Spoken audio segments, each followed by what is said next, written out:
I'm gonna be frank, I thought this movie was gonna be worse than it was. It's not good, but at least it's fun, not good. That's it. That's my intro. Hey, I'm Amanda, you're watching Swell Entertainment, and today we are talking about the movie The Crow. Why?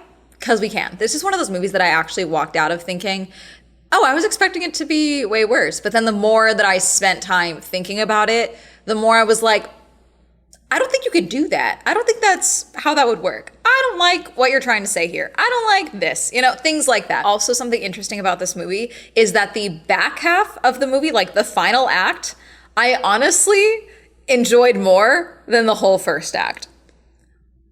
Usually it's the other way around. Like usually I'm like, okay, we had something solid and then you ran out of budget or you gave up. And it's like, clearly, I think they set up this whole movie to get to this one sequence, okay, this one series of events. And that's where they put all of their attention into it. It's insane, it's ridiculous, but it is enjoyable. And at my screening, they started clapping when it finished. There was applause. So we're gonna talk about The Crow.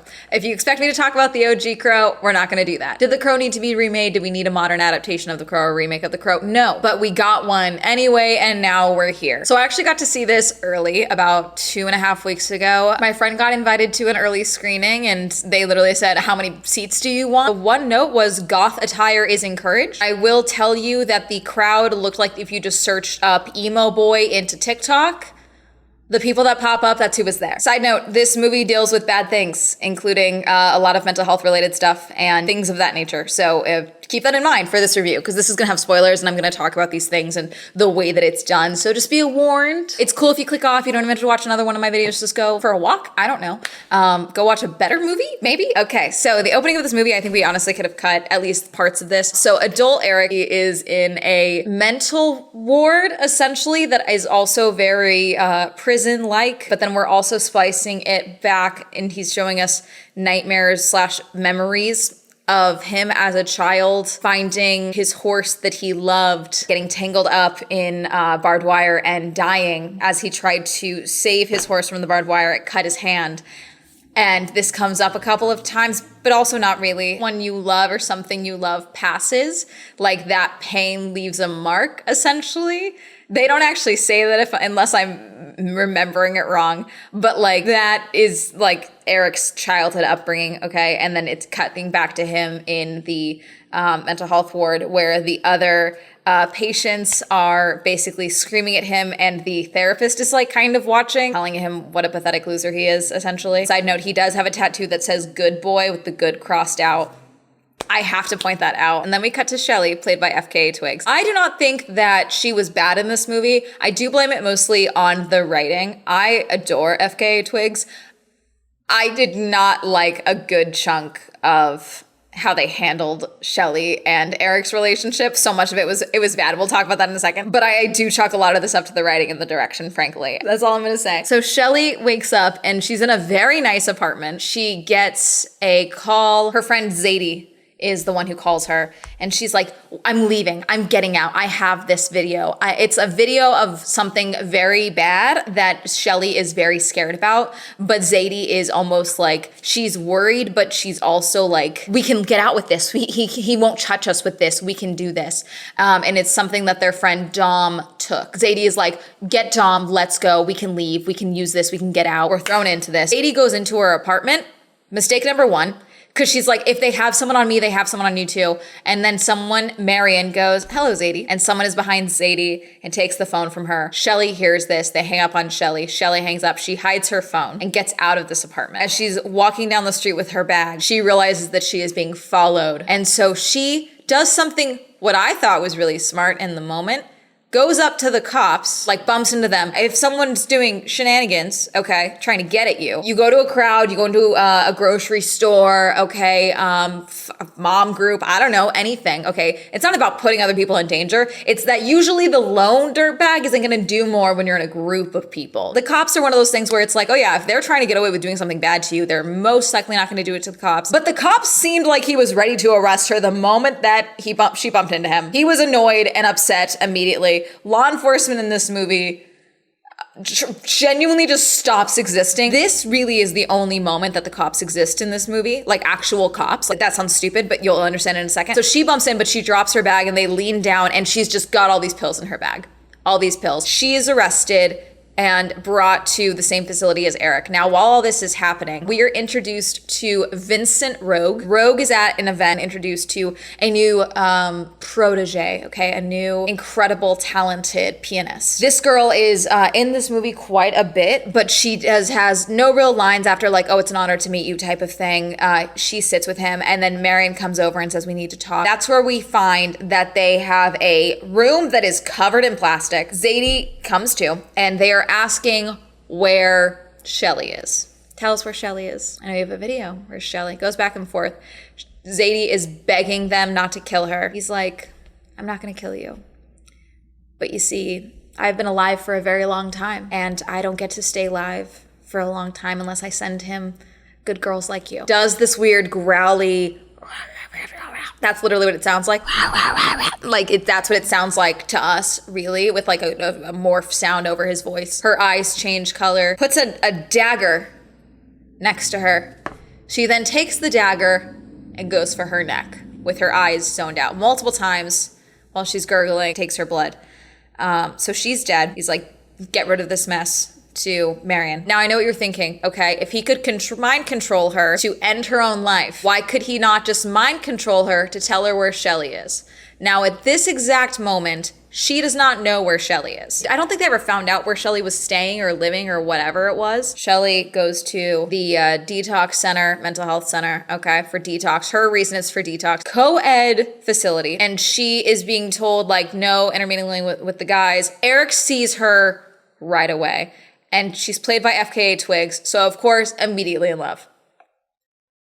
Understandable. He's in his room, he's got all these drawings, okay? He's an artist. I'm definitely missing stuff with him, but this whole bit, I know it sounds stupid to say they're doing all of this to like get to the point of killing them, but like that's literally what this is. So it feels very half-baked, and it's just basically insta-love. Anyways, at food time, Shelly comes and sits with him, and they start talking and showing off their tattoos, including one that says, laugh now, cry later. He's like, oh, mine would say, cry now, cry later. And we just sum up the entire interactions of all of their dialogue that we can just skip ahead. All of Shelly and Eric's dialogue is written as if it was stolen from like a 13-year-old's diary over her self-insert fan fiction with like her as Harley Quinn and the Joker. Like it really is just written like that, like depressed good girl and bad boy depressed that doesn't actually know like what he wants from love, but I'm gonna teach him, like that type of thing. That's how this is written. They talk in Hot Topic shirt quotes, did a bed check and like destroyed Eric's room at the facility. And so Shelly's in there and they're talking and they're spending too much time together. And in this time as well, apparently Shelly's mom, Marion and Rogue like went to her and was like, let's find your daughter. And they're looking for Shelly because she's like, oh my God, no one knows I'm here. Okay, it looks like a lawyer or something. She recognizes Marion and knows that she's found. And she's like, they can't find me. They can't find me. They'll kill me. Eric's like, okay. And apparently Eric has had just a foolproof escape plan this entire goddamn time and just never wanted to leave. So they escape. They cut the tags out of the sweatpants that they were in because they're all in these pink sweatpants. He's boosting her up and then he cuts out the tag himself. And she's like, what are you doing? He's like, fuck this place. And they run off into the woods together. Now, I don't know about you, and I get having self-destructive tendencies.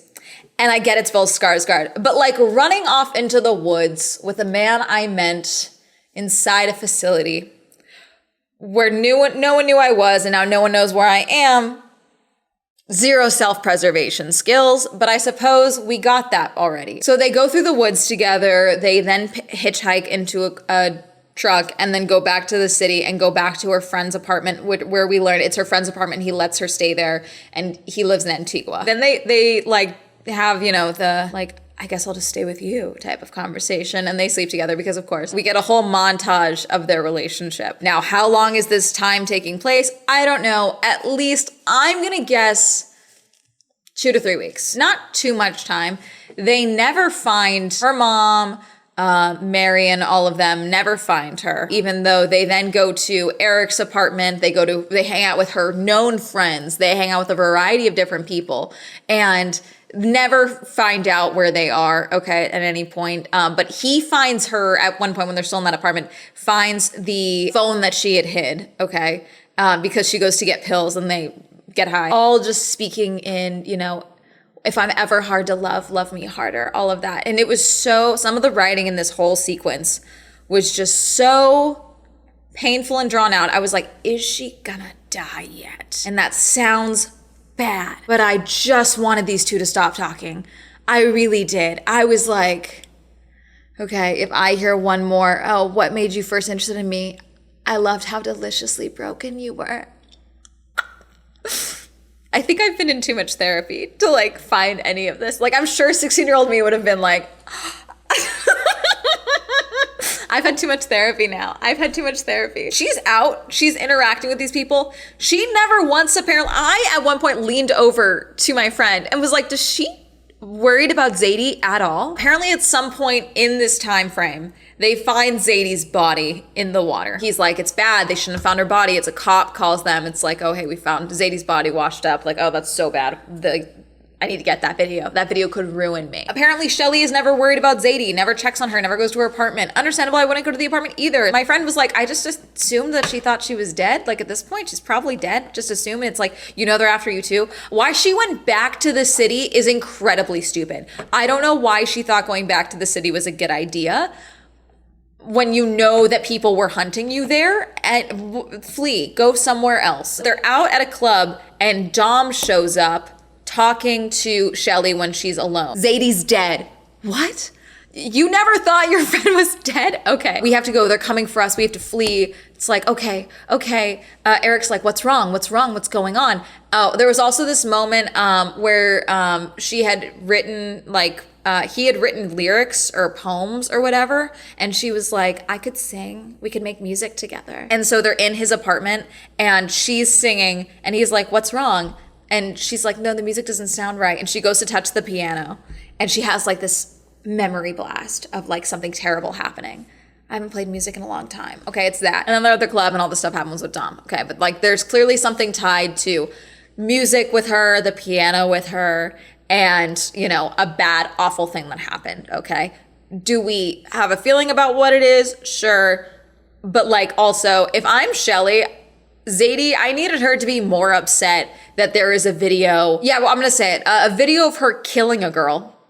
Shelly needs to be more upset that video exists. What it actually is in the video, what's on camera, what's being done and what's being said. It just shows that Vincent was there. It doesn't, sure, unless you know about his powers and you can convince people that his powers are real and that he's an immortal being that has just made the deal with the devil and gets to kill people so that he gets to go and live forever. Local millionaire and music school aficionado is actually an immortal being. I don't think that's gonna do well on Fox News or CNN or MSNBC, I don't think that's gonna fly, and that Shelly would also not go down for that murder. Eric and Shelly leave. They're talking about oh, if I jump, will you jump with me? They're walking all this stuff and he's like, yeah, I'd probably jump with you, whatever. Again, soulmates that are doomed soulmates. Okay, but their love is so pure. Go back to the apartment. She's still not telling him everything. Okay, but he's just like, let me help you. Tell me. Get back to the apartment. Padlock themselves into the apartment because it's in an abandoned doll factory or something. Who knows? When he walks in, Shelly is getting a bag put over her head. And he's like, no, Shelly, and then has a bag put over his head. We then watch him watch her die, and then he dies. It's very close up. I wouldn't say it's the gnarliest thing, but if you have anxiety over suffocation and things like that, it is a pretty gnarly scene. They kill her. Then Eric dies, okay? And then he is transported underwater, and we see Shelly being sucked down deeper into the water towards a dark hole. And Eric is trying to reach for her, swimming to her. And she's just being slowly sucked in and he just can't anymore. So he goes to the surface and comes to, crawls up onto the embankment. It's like, Shelly. I'm assuming he's thinking that they both jumped, that maybe none of that happened. Then there's a dog. And there's a man. Here he's credited as Kronos. He walks up, the dog follows him. I forgot about the dog entirely. I don't know what the dog was meant to be. The dog disappears. They are now in a weird mind-bending abandoned train station space. He's like, where's Shelly? What am I doing here? It's like, she's on her way down. No, I have to go back for her. I have to help her. Oh, if you're not done, shoves him. He goes through the water and wakes back up in his body on the floor. He's looking around for Shelly. No one's there. They just left him there, but they took Shelly. I don't know what the deal was here. I don't know what, there's a lot of things that don't make sense here. Eric is alone in the apartment. A guy enters the apartment And we hear Marion saying, we're looking for her cell phone. We couldn't find it. Eric is hiding. It's okay, kid, I'm a cop. Come on out. It's like, oh my gosh, you have to help me. Shoots him. Eric stumbles, but is able to get back up. They fight. He ends up killing this fictitious cop, or real cop that's just also a dirty cop, is dealing with the pain of it all at the same time. Does he go back to see Kronos at this time? At some point, he goes back to see Kronos, and that's when we learn that as long as his love for her is pure, Shelly, their love is pure and real, his soul can't move on because there is such intense sadness. Him watching her die is the reason that he is still alive, okay? Because he was so overwrought with emotion that he was never going to get to see her again, and then losing her into hell and all this stuff, okay? Okay. You with me? We heard earlier, Vincent said that the reason he gets to live is because he has to send good souls down. So like Shelly and Zadie, and I'm assuming Dom at the same time, they all have to go downstairs in order so that he gets to live. He did that weird thing with Zadie, but like he's not the one that killed Shelly.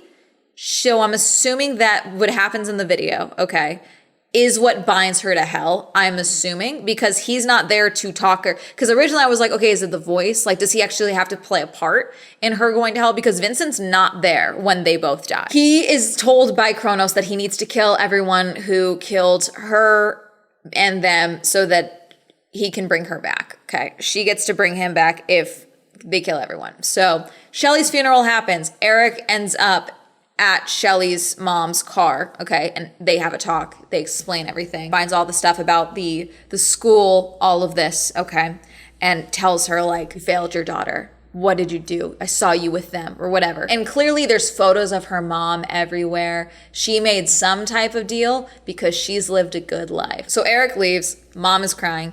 Vincent then comes back while driving the girl that's the pianist, the one that we were introduced at the beginning, very briefly. She is there in the car with him. She is there a couple of times. I don't know if something was supposed to happen with her, but she never comes back after like a couple of months, but she's around too much for it to be nothing. And so I thought there was going to be something at the end where they were going to use her to like play on Eric's humanity or something. And it's not like that. I don't know why they did it that way, but I guess the point, it's like, oh yes, no, you will never say, there will always be another victim, I'm assuming. I know I'm all over the place, but so much of this does not matter because all of this is just getting to this point so that he can make a deal. What happens is that he is told as long as his love for her is pure, as long as their love is pure, he will be immortal, basically, but he will still feel pain, including the pain of healing. And it does look incredibly painful. It doesn't itch. It is bones and flesh popping back into place and refixing back together, okay? He gets shot, he gets stabbed, he feels it all, okay? Yikes. Eric finds Dom, okay, and is like, I saw you with her, you scared her, you did something. And Dom explains, like, no, I was trying to save her. We were trying to get out. We were all at that school. Vincent's place was just a cool place to party until it happened. And he's got that voice. It just gets in your head. It makes you do horrible things. It makes you shows you the darkest parts of yourself. I think this is where the question comes in because the Vincent powers, the demon powers, it's not just mind control, is my understanding. It's getting inside your head and making you see, like what Dom says, the darkest parts of yourselves and makes them real or things like that. I don't know the exact wording he used, but he harped on like the darkest parts of your mind and like you can fight it all you want type of thing. So it's like maybe he hoped Zadie wanted to die in that moment. And so it like bastardized that feeling to make her want to die. Vincent does the same thing to Shelly's mom. Shelly's mom then jumps out of the window, okay, and ends her life. So 2 instances of people killing themselves. You could argue Zadie didn't want to die, okay, but maybe in that moment she thought she was going to, so it's like, what do I want to do type of thing, maybe. I do think Shelly's mom definitely did want to end her life at that point because she had just gone to her daughter's funeral. She sold her daughter, essentially, to Vincent so that she could have a better life, which I think sets up a whole other issue with this where it's like, was she talented because that's what Shelly thought, was that I was so talented that I got the wrong type of attention, I was at the wrong types of parties, I was too young to be at those types of parties. So it's like, okay, again, we're adding distance to the timeline. Things aren't really working out. So it's like, is the mind control just kill yourself? Is it that? Because then we have the video, okay? And the video is Shelly and Zadie and Dom all hanging out at Vincent's place. Shelly, I keep wanting to call her Sadie. Shelly is playing the piano. Vincent says something to her and puts the blade down in front of her. She then takes it and stabs the other girl in the neck and kills her. Dom is filming everything. They all freak out. Shelly leans into Vincent for like protection and support. And that's the video. Vincent's clearly on camera, all this stuff, but Shelly's the one that did the crime. I'm assuming they never found the body or anything like that. Again, the darkest parts of you could argue, because if Shelly thinks she's the best at this school, if she's the best and she's the most talented, then maybe you could argue that like, oh, maybe she didn't want to kill this girl, but she wanted her to not be her competition anymore. And that's just like what his powers manifested as. Or it could just be across the board mind control, in which case he told her, stab her. That's the crime that he got her to do that then marked her for hell, was just killing this classmate, okay, or this other pianist. Eric sees this and sees that the woman that he loved and thought he knew, why would he think that when they've known each other for maybe a month? I don't know. Is actually maybe a violent person and has done a violent thing. And she clearly knew she had done it, and he does not know about his powers, not really, okay? But he then starts panicking, okay? He freaks out, loses his mind. He goes to their friend's house that we had seen earlier, giving him a tattoo and hanging out with Shelly. Eric goes to his place and is like, I don't know what to do, man. I'm freaking out. Shelly, I don't think I know who she was. She did something bad, and is understandably questioning if he knew who Shelly was, which I think is a valid line of questioning. Now, it never said, I don't love her. He never said anything like that. He's just like, she did something bad and I can't believe she didn't tell me, basically. Vincent's friends come to the apartment and shoot Eric's friend, okay? Eric starts trying to fight back because he's aggressive because his friend just got shot immediately in the head. He gets shot once, twice, and then gets blasted and ends up dying, actually dying, going back to the train station. He's like, what's going on? I'm not healing. It's like, you doubted your love. Your love is no longer pure. You don't deserve to have her back. That's all this was. The video, everything leading up to this point is getting to this point to lead to this moment. This is where he becomes the Crow. He says, my life for her. It's like, you can't take that back, that deal. Once you make that deal, it's done. I don't care. She deserves to live a good life. I want to finish this job. I want to kill them all. My camera cut out me discussing what happens in this scene because I'm great at my job. There's a cyclone of crows, and basically all of his blood comes out and then it's replaced with black blood. It's the same thing. He's still going to suffer in pain. It's just like he is now marked for hell in a different way, essentially. Comes to in the apartment, then kills the other guys that were in the apartment that killed his friend. Finishes his tattoo that the friend had started. That was like the cry now, cry later thing. Finishes that, okay. Takes a sword from his friend's apartment. He texts from one of their phones like, it's done, where should we meet you? The opera or whatever, okay? And he knows that Vincent is at the opera. Goes to the opera to go and hunt for Vincent and Marion and everyone else. Apparently though, like I said, there's no cops there. He has littered bodies everywhere. There are bodies all over the place, okay? And apparently this very busy street, okay, where this opera is going, there are no pedestrians.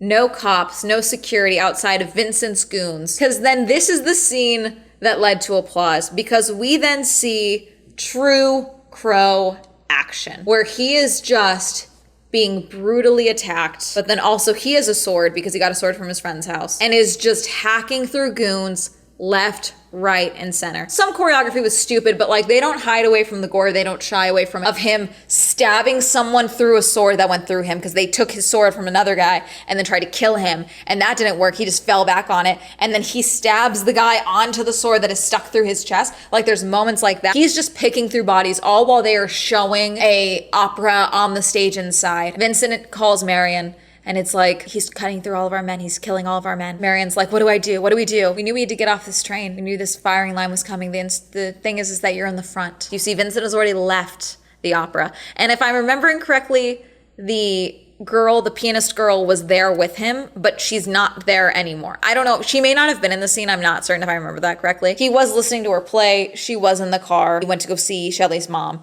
So there were instances where she was there. And then that's why I fully thought it was like something is coming with her. It never really did. Kills everyone.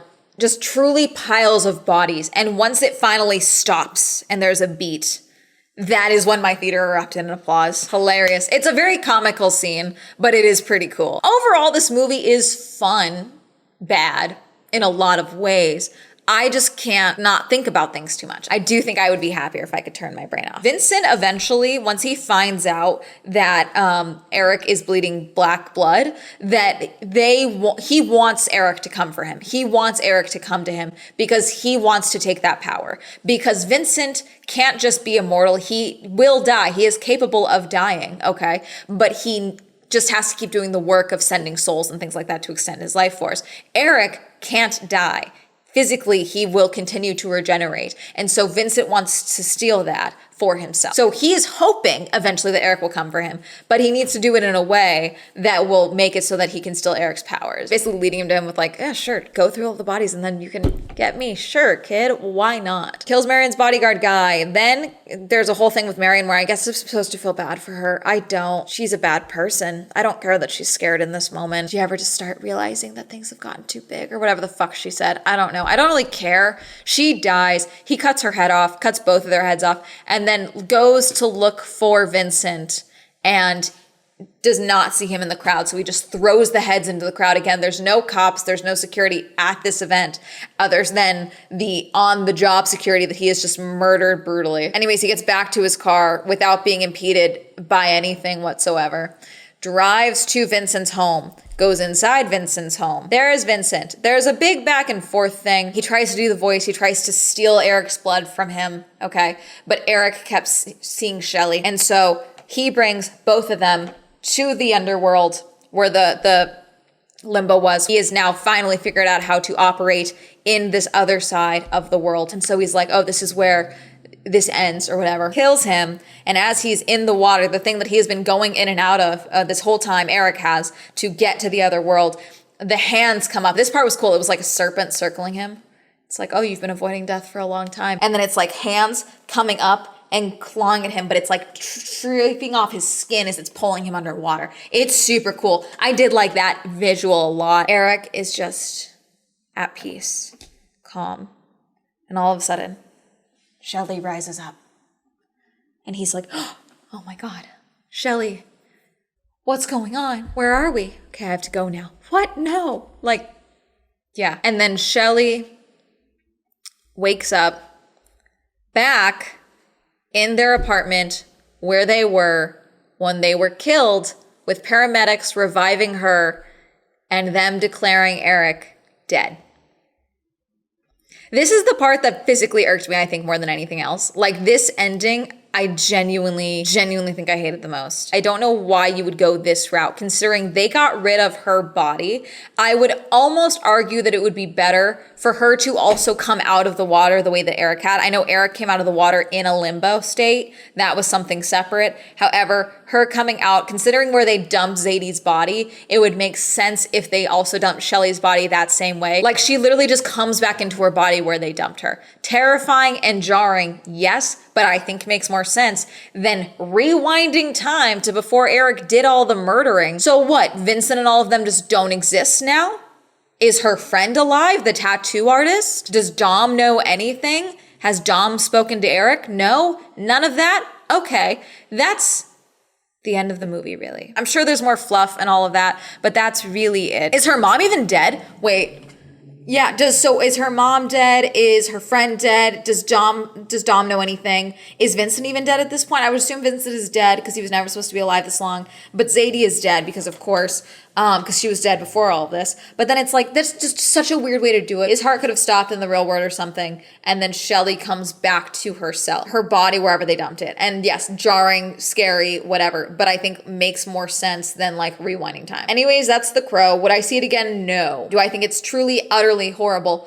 No. If you have AMC A-List or something, you can use it for a free reservation. I probably wouldn't spend money to see this movie, though. Have you seen The Crow? Do you want to see The Crow? Did you think The Crow was going to be completely unwatchable? It's fairly watchable. It's just not particularly great. You know, let me know. Comment down below. Reminder, I stream on Twitch. Reminder, Swell Entertainment is now available on Spotify. Reminder to use code SWELL for 10% off on gamer subs. Reminder that I am now moving on to channel memberships. So if you would like to join channel memberships and have your chance to have your name listed in videos, you can go ahead and click the join button down below. If you'd like to follow me on social media, that'll be all up here. And that's going to be helpful today. Goodbye.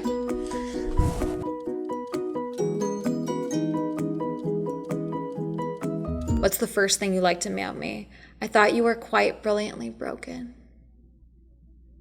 I think that's almost worse than Deliciously Broken. Thank you, Adira, Amy, Andrew, Ayana, Cameron, Donnie, Elliot, Freya, Jeffrey, Jenny, Literal, Mae West, Michael, Nathan, Oz, Palace, Qwerty, Robert, Tasha, Tenzin, Thomas, Timothy, Winters, Wink.